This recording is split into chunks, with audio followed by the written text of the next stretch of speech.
Hello student, good morning. आप सभी का एक बार फिर से श्री श्याम विज्ञान अकेडमी के यूट्यूब चैनल में स्वागत है।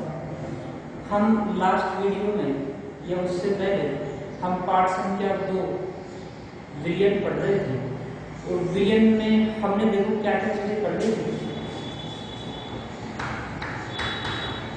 सबसे पहले हमने विलयन की परिभाषा पढ़ी थी, उसके बाद में हमने इस विलयन के प्रकार पढ़े थे, बहुत सारे, कितने प्रकार के विलयन बना सकते हैं। फिर हमने सांद्रता पढ़ी थी। सांद्रता के कई प्रकार थे, उनमें से हमने देखो क्या क्या पढ़े थे। हमने 3 प्रकार की सांद्रताएं प्रतिशत वाली पढ़ी।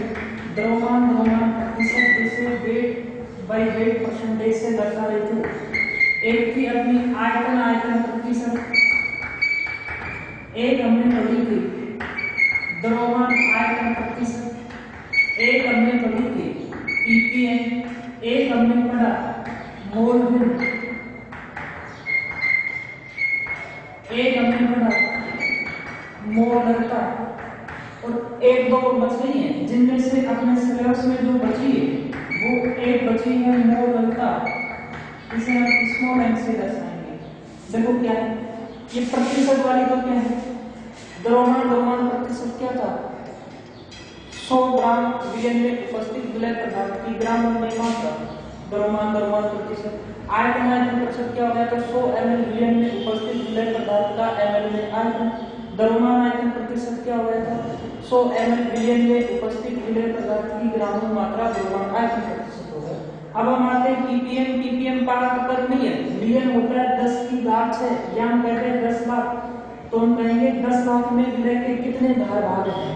तो विलय के भागों की वह संख्या जो विलयन के 10 लाख भागों में उपस्थित है वो अपनी क्या होगी पीपीएम।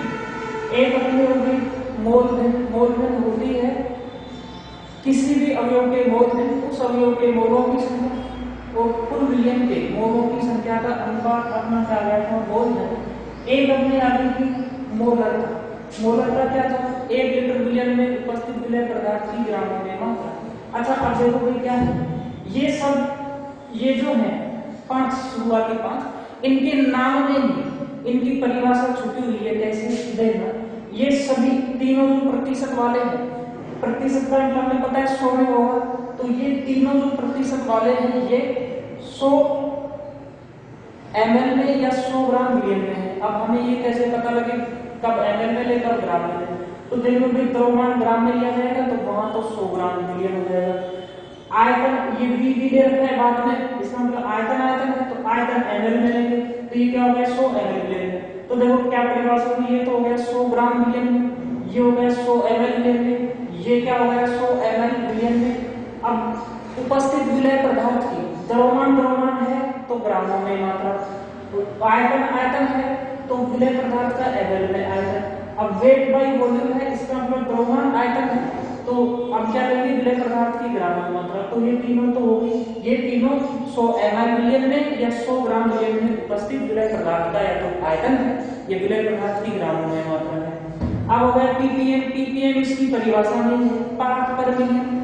मिलियन का मतलब 10 की घात 6 या 10 लाख, तो 10 लाख में विलय पदार्थ के कितने भाग हैं वो क्या हो गया अपना पीपीएम। अब मोल भिन्न आप सब जानते हो, जैसे अंश हर होता है तो कैसे लिखते हैं हम, जैसे मान हमने लिख दिया 4/5, इसका मतलब ये है 5 तो कुल है और 4 अंक वो है जो हमने प्राप्त किए। मान लो एग्जाम में 5 नंबर का था, आपने 4 अंक प्राप्त किए तो 4/5 लिख दिया, तो 5 तो कुल थे, 4 आपने प्राप्त किए। तो सेम वैसा ही मोल भिन्न है, या तो विलय के निकाले या किसके निकाले विलय के, तो विलय के क्या हो जाएंगे विलय के मोल बटेंगे कुल विलय के मोल जितने हैं। विलायक के साथ भी यही कहानी है, विलायक के कुल मोल बटेंगे विलयन के कुल मोल, ये होगी मोल भिन्न। अब हमें दिक्कत आती है मोलरता को कैसे याद करें। एक तो इसे हम दर्शाते हैं कैपिटल एम से बड़े एम से, इसका मात्रक होता है मोल प्रति लीटर। इसे हम याद कैसे करेंगे, या तो आप सीधा सा याद कर लो कि 1 लीटर विलयन में उपस्थित विलय पदार्थ के मोलों की संख्या, 1 लीटर विलयन में उपस्थित विलय पदार्थ के मोलों की संख्या अपनी मोलरता कहलाएगी। ये ध्यान नहीं रहता है तो आप इतना ध्यान रखना, एक तरीका बताया मैंने याद करने का क्या इस मोलकता के लिए ये तरीका बताया था कि वॉशिंग मशीन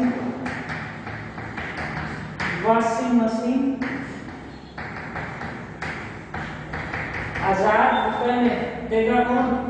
विमल। तो देखो भाई क्या है, वॉशिंग का मतलब W, मशीन से आ गया M, VML इसका मतलब VML। तो क्या होगा ये W तो होता है ब्रेक, इसका विलय पदार्थ का द्रव्यमान, विलय का द्रव्यमान ये विलय की ग्राम में मात्रा बटे M हम यहाँ लेंगे मोलिकुलर वेट, ये अणुभार। तो यहाँ क्या आ जाएगा? विलय का अणुभार इधर ऊपर 1000 का 1000 है बटे में VML का मतलब विलयन का आयतन किसमें है? ml में। विलयन का आयतन किसमें है? ml में। तो ये अपनी मोलरता का हो गया तरीका। अब इन सभी में एक चीज कॉमन थी कि विलयन शब्द आ रहा था, चाहे 100 ml विलयन हो, चाहे 100 ml विलयन हो, इन दोनों में, चाहे 100 ग्राम विलयन हो द्रव्यमान में, या इसमें भी 10⁶ विलयन, इन दोनों में भी विलयन थे। इसमें विलयन के मोल थे नीचे बटे में, इसमें क्या था? विलयन का आयतन था लीटर में, मोलरता में। अब जो हम नया पढ़ने वाले हैं उसमें इसका कितना सा चेंज है कि मोलरता और मोलरता में सिर्फ इतना सा चेंज है, जहां विलयन था उस जगह विलायक आ जाएगा। ठीक, तो देखते हैं।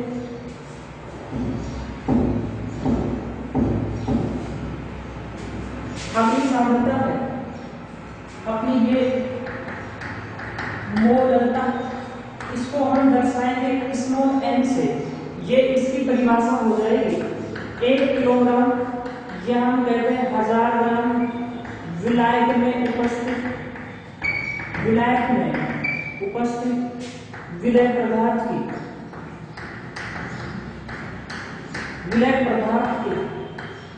मोलों की संख्या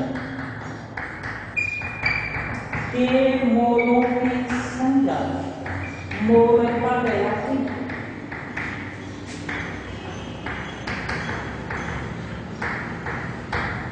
1 किलोग्राम या 1000 ग्राम विलायक में उपस्थित विलय पदार्थ के मोलों की संख्या अपनी मोलरता कहलाएगी। इसे m से दर्शाते हैं। ठीक, तो देखो भाई जो अपना m है मोलरता, वो क्या हुआ? विलय के मोल बटे विलयन नहीं आकर क्या रहेगा? विलायक का द्रव्यमान, इसमें किलोग्राम है। तो देखो भाई यहीं से इसका मात्रक निकाले, किसका? स्मॉल m मोलरता का, ऊपर तो विलय के मोल, तो क्या है? मोल बटे नीचे क्या है? किलोग्राम। तो क्या हो गया? मोल बटे केजी, या आप इसे कह दो मोल पर केजी या मोल किलोग्राम हो गया। सिर्फ इतना सा अंतर है मोलरता में और मोलरता में। ध्यान रखना, वहां विलयन था, यहाँ विलयन की जगह क्या आ गया? विलायक। वहां क्या था? विलयन, 1 लीटर विलयन, यहाँ क्या आ गया? 1 किलोग्राम विलायक। बाकी कोई चेंज नहीं है। वो था, देखो क्या था? मोलरता क्या थी? 1 लीटर विलयन में उपस्थित, बाकी सब कुछ सेम है। अब क्या आ गया? मोलरता में 1 लीटर विलयन की जगह आ गया 1000 ग्राम या 1 किलोग्राम विलायक। क्या है? विलायक। अच्छा, अब देखो भाई मोल नहीं दे रहे हो तो हमें पता है मोल, तो मोल 3 प्रकार से निकालते हैं। पहला है यदि ग्रामों में मात्रा दे दे तो, या उसका आयतन दे दे तो, ये आयतन दे दे तो, ग्राम में मात्रा दे देती, जैसे एनएल 40 ग्राम है तो उसका मोल हो रहा है। आयतन दे देती, कोई विलयन है जिसका आयतन 2 लीटर है, 20 लीटर है, तो उसमें कितने मोल होंगे? गैस का आयतन दे दे। तीसरा है परमाणु की संख्या दे दे। तो तीनों से मोल हम अलग अलग तरीके से निकालते हैं। परमाणु की संख्या देती है तो हम अवोगाड्रो संख्या 6.02 गुना 10⁻³ का भाग दे देते हैं। गैस का आयतन दे दे मानक तापीय दाब पर, तो हम उसमें जो आयतन दे रहे हैं उसमें 22.4 का भाग दे देते हैं, तो मोलों की संख्या आ जाती है। यहाँ जो तरीका काम में आता है वो हमें पदार्थ की ग्रामों में मात्रा देता है। तो क्या तरीका रहता है मोल निकालने का? पदार्थ की ग्राम में मात्रा बटे में अणु। अच्छा भाई, ये मोल निकालने का तरीका है। यहाँ हमें मोल किसके चाहिए? विलय के। तो हम क्या करेंगे, विलय के मोल बराबर विलय की ग्रामों मात्रा बटे में विलय का अनुभाग हो गया। अब यहाँ विलय के मोल की जगह हम इनको रख देंगे, तो अपनी ये मोलता ये आ जाएगी विलय की ग्रामों में मात्रा बटे विलय का अनुभाग। अब विलय के मोल की जगह रखेंगे तो ये आ जाएगा विलय की ग्राम में मात्रा बटे विलय का अनुभाग बटे में नीचे है यहाँ विलायक द्रव्यमान। विलायक द्रव्यमान इसमें है किलोग्राम। अब एक चीज का ध्यान रखना, यदि विलायक द्रव्यमान किलोग्राम में नहीं है, ग्रामों में है, तो दो तरीके हैं। ग्रामों में है उसको 1000 का भाग दे दो, 500 ग्राम है तो 1000 का भाग दे दो 1/2 या आधा केजी हो गया। यदि नहीं करते हो सीधे ग्रामों में रखते हो तो एक चीज का ध्यान रखना, ऊपर यहाँ यदि आप विलायक द्रव्यमान इसमें ले रहे हो ग्राम में, ऊपर 1000 से गुणा कर देते हैं, बाकी सब कुछ से नीचे आ जाएगा विलय का। अब देखो अंतर क्या है इसमें और मोलता जो पड़ी थी उसमें, वहां ये भी सेम था ये भी सेम था। यहाँ विलय का आयतन था, विलय का आयतन था nl में, ऊपर 1000 था। यहाँ क्या आ गया विलायक द्रव्यमान किसमें आ गया, ग्राम में आ गया। सिर्फ इतना सा अंतर है, इसी अंतर से पूरी कहानी बदल जाती है। देखा कैसे, ये हमने इसकी परिभाषा पढ़ी, फिर उसके बाद में जब हम मोलकता पढ़ रहे थे तो हम मोलकता पर ताप के प्रभाव को देख रहे थे। देखो क्या करो,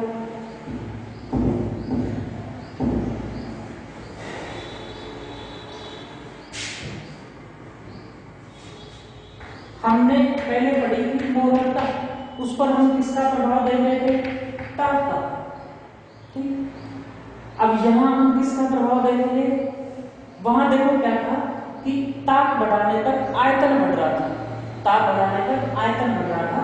और मोलकता अपनी क्या थी, मोल प्रति लीटर, किसके मोल, विलय के मोल बटे में विलयन का आयतन, विलयन का आयतन किसमें था, लीटर में। ये अपनी मोलकता थी। यदि अब आपके पास में देखो मान लो कोई विलयन है, आपने बना, आप उस विलयन को गर्म कर रहे, गर्म कर रहे, तो मान लो इस विलयन के जैसे पैमाना है, यहाँ तक मान लो इस पात्र में 1 लीटर है, यहाँ तक 2 लीटर है, यहाँ तक मान लो 3 लीटर आ रहा है, यहाँ तक 4 लीटर आ रहा है, यहाँ तक 5 लीटर आ रहा है इसका है। आप जैसे गर्म करोगे तो द्रव पदार्थ के जो कण जो आपस में बंद बना रहे थे, जैसे ऐसे कण के बंद बना रहे, जैसे हम गर्म करेंगे तो गति कंपन होगा, कंपन होगा तो गति ऊर्जा के कारण ये दूर दूर जाएंगे, बंद टूट जाएंगे, बंद टूट जाएंगे, तो ये जितना आयतन या जितनी जगह घेर रहे थे उससे ज्यादा घेरेंगे। हो सकता है 3 लीटर आयतन पहले घेर रहे थे, तो हो सकता है 4 घेर, या हो सकता है 3.1 घेर रहे। तो सीधी सी बात है, ताप बढ़ाओगे तो आयतन तो बढ़ेगा। अब देखो भाग देने वाली चीज जो आयतन बढ़ रहा था, भाग देने वाली चीज बढ़ रही है, तो जो मान आएगा वो क्या आएगा, कम आएगा। इसका मतलब ताप बढ़ाने पर मोलकता क्या हो रही थी, कम। अब हम प्रभाव देखेंगे किस पे, मोलकता पे ताप बढ़ाने से क्या प्रभाव पड़ेगा। तो देखो भाई सबसे पहले तो हम मोलकता का सूत्र लिखें, मोलकता होती क्या है, ये होती है 1 लीटर विलयन में उपस्थित विलय पदार्थ के 1 लीटर में 1 किलोग्राम विलायक में उपस्थित, यहाँ क्या रहेगा विलायक का द्रव्यमान, इसमें किलोग्राम। मोलकता क्या होगी, 1 किलोग्राम विलायक में उपस्थित विलय पदार्थ के मोलों की संख्या। इसका मतलब क्या है, विलायक का द्रव्यमान। अब देखो क्या है, आपके पास में वही विलयन है, इसको हम क्या कर रहे हैं, मानो गर्म कर रहे हैं। ठीक, गर्म करेंगे तो वही प्रक्रिया कंपन होगा, गति ऊर्जा के कारण ये आयतन बढ़ेगा, आयतन बढ़ेगा। लेकिन इसका द्रव्यमान मान लो, इस पूरे का द्रव्यमान जो विलयन था, जिसका द्रव्यमान हमने तराजू पे ले जाके तोला, और मान लो तो द्रव्यमान 3.5 kg आ रहा है। आप गर्म कर दो, यदि पात्र बंद गर्म कर दो तो कुछ कण बाहर तो जाएंगे नहीं, बाहर नहीं जाएंगे तो कितना ही गर्म करो, इसका द्रव्यमान 3.5 किलो का 3.5 किलो ही रहेगा। इसका मतलब जो विलायक द्रव्यमान जो नीचे भाग देने वाली चीज है वो कांस्टेंट बनी रहेगी, नियत। पहले भी 3.5, थोड़ा सा गर्म कर दिया तो भी 3.5। इसका मतलब विलय के मोल भी उतने ही है, गर्म कर दिए तो भी उतने हैं, नहीं किए तो भी उतने ही है। और विलय का द्रव्यमान भी नहीं बदल रहा, आयतन जरूर बदल रहा है लेकिन विलय का द्रव्यमान नहीं बदल रहा। तो इसका मतलब क्या है, न ये चेंज तो ताप बढ़ाओ तो ये भी चेंज। इसका मतलब ताप का प्रभाव मोलकता पर नहीं पड़ता है। प्रश्न पूछा जाता है कि मोलकता पर क्यों नहीं पड़ता, तो सीधा सा कारण आप इतना बताना कि मोलकता पर ताप का प्रभाव इसलिए नहीं पड़ता है क्योंकि जो सांद्रता मोलकता होती है उसमें आयतन शब्द काम में नहीं आता है, द्रव्यमान काम में आता है, और द्रव्यमान पर ताप का प्रभाव नहीं पड़ता है। इसकी परिभाषा होगी। अब हम देखते हैं कि मोलकता से संबंधित एक दो उदाहरण प्रश्न देखते हैं।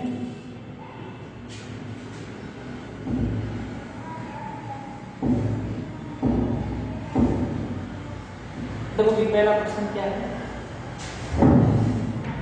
पहला प्रश्न है कि 4.9 ग्राम H2SO4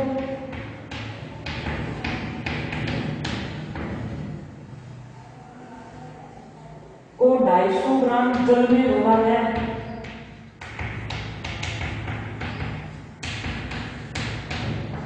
तो मोलकता बताओ। देखो ये एक चीज है कि जो हिंदी के शब्द आ रहे हैं आप उनके ज्यादा गौर मत करना, क्योंकि जब मैं लिखता हूँ उस समय हिंदी की तो हिंदी हो ही जाती है, तो आप शब्दों पे ज्यादा गौर मत करना, जो मैं बोलता हूँ ध्यान रखना। जैसे जो भी उदाहरण है हमने पहले किए, बाकी मोलकता के द्रव्यमान प्रतिशत के इनके उदाहरण आपको बुक में बहुत सारे मिल जाएंगे, आप कर लोगे। उन बुक के अलावा किसी भी कंडीशन एग्जाम किस प्रकार के प्रश्न बनते हैं, मैंने कोशिश की है कि जो जो प्रश्न पहले बन चुके हैं और जहां तक बन सकते हैं वो सभी मैंने यहाँ करवा दिए हैं। हमने अपने सिलेबस से जो 12th क्लास में है उससे भी बहुत ज्यादा का हमने पढ़ लिया है, तो और वो काम ही आएगा, कहीं ना कहीं तो काम ही आएगा। तो देखो अब प्रश्न हमसे क्या पूछ रहा है, आंतरिक प्रश्न न्यूमेरिकल कोई भी आए तो अपना करने का एक तरीका है कि जो चीज पूछी गई है, जो चीज पूछी गई है उसका सूत्र पता होना चाहिए। हमें सूत्र पता होना चाहिए, सबसे पहले उसका सूत्र लिखो। अब सूत्र में किन किन चीजों की आवश्यकता है, हो सकता है 2 की आवश्यकता है, 3 की आवश्यकता है, 4 की आवश्यकता है, जिन चीजों की आवश्यकता है और वो प्रश्न में दे गई है तो सीधा मान रख दो, सीधा मान रख दो। यदि नहीं दे रही प्रश्न में तो पहले उन चीजों को निकालो जो हमें सूत्र में चाहिए। तो देखो मोलकता क्या है, मोलकता इस मॉडल में क्या सूत्र क्या बताया था, विलय की ग्राम में मात्रा, विलय की ग्राम में मात्रा बटे विलय का अनुभाग इंटू 1000 बटे में विलय द्रव्यमान। यदि 1000 करते तो विलय द्रव्यमान कितना ग्राम है। ये तो तब है जब हम पढ़ रहे हैं कि हमें पता है मोलकता का सूत्र क्या है। मान लो आप 10 दिन 20 दिन 50 दिन बाद एग्जाम देने गए नहीं, या आप भूल गए, आपको सिर्फ इतना पता है कि मोलकता कुछ तो होती है, लेकिन आपको ये नहीं पता सूत्र है या नहीं है, क्या है क्या नहीं है। तो मैंने तरीका बताया उससे निकाल लेना। क्या तरीका देखो, चलो क्या है। मान लो आप भूल गए, इतना तो याद है आपको क्या कि वॉशिंग मशीन विमल कितने रुपए में लाएगा, 1000 रुपए में। वॉशिंग मशीन विमल कितने रुपए में लाया, 1000 रुपए में। वॉशिंग का मतलब W, मशीन का मतलब M, 1000 रुपए में लाया VML ये लो। तो ये क्या हो गया, विलय की ग्रामों में मात्रा बटे विलय का अनुभाग M मोलिकुलर वेट इनटू 1000 बटे विलय का आयतन किसमें था, ml में। इतना ध्यान रखना है बस आपको कि जब हम ये सूत्र काम में ले रहे थे तो हम मोलकता के लिए काम में ले रहे थे बटे M के लिए। किसके लिए काम ले रहे थे, मोलकता के लिए काम ले रहे थे। अब प्रश्न में आपसे मोलकता ही पूछ रहा है तब तो अपना काम चल गया यहाँ से। यदि प्रश्न में वो मोलकता पूछ रहा है, कितना सा चेंज करना है आपको, विलयन का आयतन था उसकी जगह क्या कर दोगे आप, विलय का द्रव्यमान। VML जो विलयन का आयतन ml में था उसकी जगह अब आप क्या ले रहे हो काम में, विलय का द्रव्यमान किसमें, ग्राम में। देखो ये सूत्र है, सूत्र याद है तो सबसे बढ़िया बात। नहीं याद है तो हमें प्रश्न को छोड़ के नहीं आना है, हमें सब कुछ आता है, हमें सब कुछ आता है यदि हम छोटे तरीके जानते हैं, ठीक है। तो देखो भी क्या है, सबसे पहले विलय की ग्राम मात्रा प्रश्न क्या कह रहा है 4.9 ग्राम H2SO4 को, इसका मतलब 4.9 ग्राम H2SO4 ये कम मात्रा में है, इसका मतलब ये तो क्या होगा जलीय विलय, क्या होगा विलय 250 ग्राम जल में घोला गया, साफ साफ कह रहा है जल में घोला गया है, इसका मतलब 250 ग्राम क्या है आपके पास में विलय, तो विलय की ग्राम मात्रा कितना है 4.9 बटे विलय का अनुभाग। हाँ भाई विलय का अनुभाग क्या होगा, अनुभाग से संबंधित ऐसे प्रश्न आते तो सामान्य में वो देता है, लेकिन फिर भी हमें शर्करा का 180, NaOH का 40, NaCl का H2SO4 का 98, ये सब 2-4 है जैसे KCl का, ये सब हमें आने चाहिए 2-4 ये ज्यादा नहीं है, बाकी कोई ज्यादा हाथ होगा तो हम निकाल लेंगे, नहीं भी निकाले तो प्रश्न में देता है। तो देखो H2SO4 का क्या होगा, एक हाइड्रोजन का एक मॉलिक्यूल वेट, तो 2 का कितना हो गया 2, सल्फर कितना 32, एक ऑक्सीजन का 16, तो 4 का कितना हो गया 64, तो इनको जोड़ दो 34 और 64 ये हो गए 98, तो H2SO4 का अनुभाग हो गया 98 ग्राम प्रति मोल, अनुभाग का मात्रा 98 ग्राम प्रति मोल, तो 4.9 यहाँ 98 यहाँ गुणा में सूत्र में कितना है 1000 बटे में विलय का द्रव्यमान ग्राम में रखना है और ग्राम में दे रखा है 250 कर दिया। अब देखो इसको हल कर देते हैं, ये पॉइंट यहाँ से रखो तो नीचे जा रहा है 10, 2 0 से 2 0 गई, तो देखो ये क्या बच गया 4 पॉइंट बच गया 49 बटे 18 इंटू 10 बटे 25, तो देखो ये 2 से कट गया और 5 दूनी 2 25 दूरी हो गए 2 बटे 10, 2 बटे 10, 5 दूनी 10 और 2 बच गए 2 बटे 10, तो ये हो गया 0.2 मात्रा में क्या होगा, ये मुल्ला के मोल है, एक ग्राम मात्रा में हमारे तो मोल है, और ये विलायक द्रव्यमान किसमें रहता है किलोग्राम में, तो इसका मात्रा हो गया मोल पर केजी, मोल पर केजी, मोल पर केजी। अच्छा देख लो 0.9 मोल पर केजी, इसका मतलब ये है कि यदि आप 4.9 ग्राम H2SO4 को 250 ग्राम जल में घोल रहे हो, उस समय H2SO4 की 0.2 मोल H2SO4 की 0.2 मोल 1 किलोग्राम विलायक में उपस्थित है, ठीक हो गया।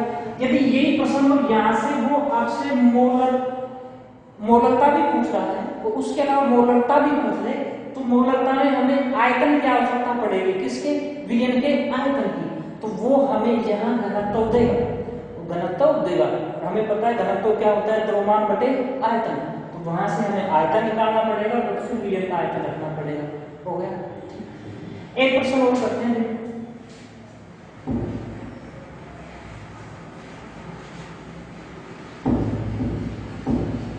देखो एक सांद्रता दे दे और उससे दूसरी सांद्रता का प्रश्न पूछे, देखो क्या है, मान लो ये कहते हो सांद्रता जैसे वेट बाई वेट ले लें, तो 20% W/W, इसका मतलब वेट बाई वेट परसेंटेज सांद्रता में द्रव्यमान सांद्रता दे रखी है NaOH विलयन की आपको बतानी है मोलरता, 20% द्रव्यमान प्रतिशत का कोई विलयन है, NaOH का विलयन है, उसकी आपको मोलरता बतानी है। तो देखना क्या यहाँ मोलरता क्या सूत्र होता है, विलय की ग्राम मात्रा बटे विलय का अनुपात इंटू 1000 बटे विलयन की ग्राम की ग्राम में मात्रा, ठीक, ये विलय का द्रव्यमान, ठीक।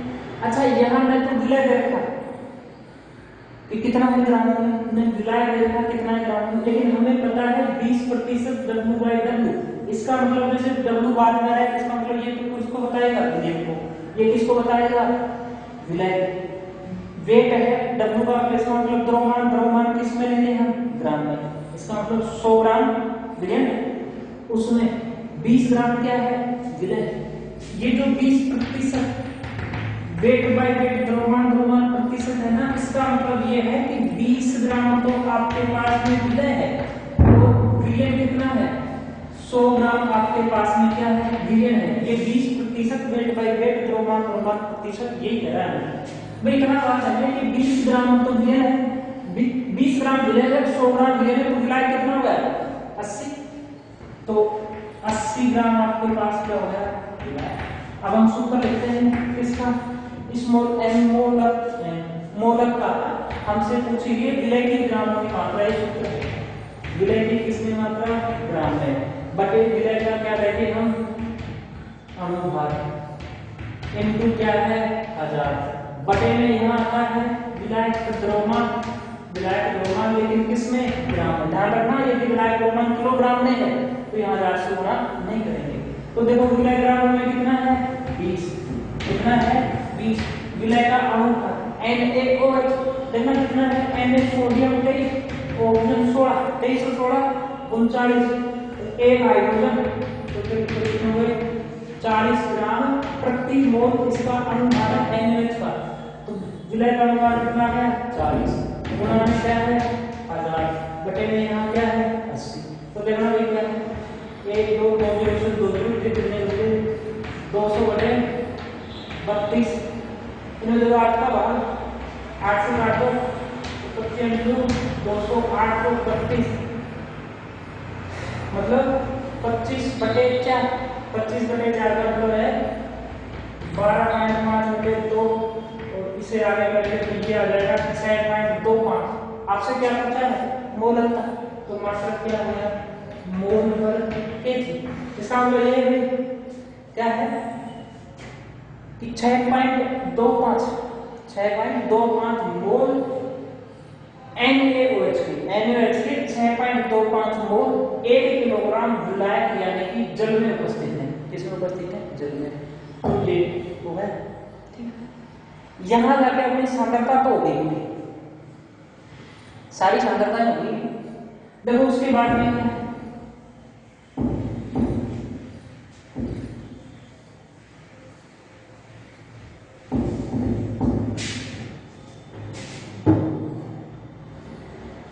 देखना लिख रहा है बाद में देखते हैं। पहले मैं आपको बता दूं उसके आगे हमें क्या पढ़ना है, इससे आगे हमें पढ़ना है विलयता। हमें पढ़ना है विलयता होती क्या है, विलयता होती क्या है, हम इसके देखेंगे कहाँ काम में आएगी विलयता। उसके अलावा अपने जो सिलेबस में है विलयता पर पढ़ने वाले प्रभाव, विलयता पर पढ़ने वाले प्रभाव। इसका मतलब ये है कि यदि आपके पास कोई पात्र है, पात्र में आपने विलायक भर दिया, विलायक के अंदर आप कोई विलय प्रभाव डाल दो, यहाँ क्या है विलायक, इधर क्या है विलय डाल रहे हो, तो हमें पता है आपके पास क्या बनेगा विलयन। तो विलय के विलायक में मिलने या विलयन के बनने को कौन कौन से कारक प्रभावित करते हैं, ये 4-5 कारक हैं। अपने सिलेबस में अपनी बुक में इन्हें 2 प्रकार से बांटा है, हम उस 2 प्रकार से अध्ययन करेंगे। देखो विलयता कई प्रकार की हो सकती है, कई प्रकार से होने का मतलब है आप द्रव के अंदर मान लो गैस भरो, द्रव के अंदर ठोस भरो, या आप ले लो ठोस के अंदर गैस भरो द्रव भरो, या आप कोई गैस ले लो गैस के अंदर द्रव ठोस भरो गैस भरो, ऐसे करके कई प्रकार की हो सकती है। हमें केवल 2 ही प्रकार की विलयता पढ़नी है। पहली तो हमें पढ़नी है ठोस पदार्थ की द्रव में विलयता, ठोस की किसमें विलयता, द्रव में विलयता, ठोस पदार्थ की द्रव में विलयता। और एक बार हमें पढ़नी है गैस की किसमें विलयता, द्रव में विलयता। एक बार तो हम द्रव के अंदर ठोस को बोलेंगे वो विलयता पढ़नी है, एक बार हम द्रव के अंदर गैस को बोलेंगे वो विलयता पढ़नी है। इस समय कौन कौन से कारक प्रभावित करते हैं मुख्यतः, तो इस समय कौन कौन से कारक प्रभावित करते हैं मुख्यतः, इनका हम अध्ययन करेंगे। जैसे यहाँ एक तो करेगा विलय और विलायक की प्रकृति, हम विलय कैसा ले रहे हैं विलायक कैसा ले रहे हैं वो। दूसरा यहाँ मुख्यतः करता है ताप, और ताप में जाकर भी एक अपवाद है ग्लोबल वार्मिंग का, बहुत सारे अपवाद हैं ताप में जाकर, लेकिन अपने सिलेबस में साथ जो है एक लाइन में ग्लोबल वार्मिंग का अपवाद, तो हम उसे ही पढ़ेंगे ताप का प्रभाव। और तीसरा है दाब का प्रभाव। दाब का प्रभाव सामान्यतः नहीं पड़ता है, दाब का प्रभाव सामान्यतः किसी द्रव में आप ठोस को बोलोगे तो नहीं पड़ता है, क्योंकि सामान्यतः लगभग जो भी सभी ठोस हैं वो असंपीडीय प्रकृति की होती है, इसलिए दाब का प्रभाव तो पड़ेगा। मुख्यतः ये दो कौन कौन से विलय विलायक की प्रकृति, क्या हो गया ताप। इधर आ जाओ, आप गैस को किसके अंदर बोल रहे हो, द्रव के अंदर। तो देखो भाई कौन कौन से कारक प्रभावित करेंगे। गैस बोल रहे हो तो पहला तो क्या है, गैस की प्रकृति, यहाँ पे विलय की प्रकृति। द्रव के अंदर बोल रहे हैं तो क्या होगा, द्रव की प्रकृति, या हम कह देंगे विलय की प्रकृति। प्रभावित करेंगे, हमें देखेंगे किस किस प्रकार से प्रभावित करते हैं। अब हमें कारकों के केवल नाम सीखने हैं। तीसरा, पहला गैस की प्रकृति, दूसरा विलय की प्रकृति। तीसरा है कि जो विलय आपने लिया है, हो सकता है उसके अंदर कोई अन्य पदार्थ पहले से उपस्थित है, तो अन्य पदार्थ जो पहले से उपस्थित है उसकी वजह से गैस की द्रव में विलयता किस प्रकार से प्रभावित होगी वो हम पढ़ेंगे। उसके अलावा अपने दो प्रभाव में ताप का, एक है दाब का, ताप का प्रभाव पढ़ेंगे हम। उसके बाद में दाब का प्रभाव, ये ही इंपोर्टेंट है। यहाँ से आकर एक नियम आएगा हेनरी। इस हेनरी नियम के बहुत सारे यूज हैं, हमें ये भी पढ़ना है। अपने समझ में ज्यादा नहीं है लेकिन फिर भी जितना है उतना हम इनको पढ़ेंगे। हमारा ये है, अगले वीडियो में हम इसी की चर्चा करेंगे, विलयता को कौन कौन से कारक इस प्रकार से प्रभावित करते हैं। ठीक, थैंक यू वेरी मच।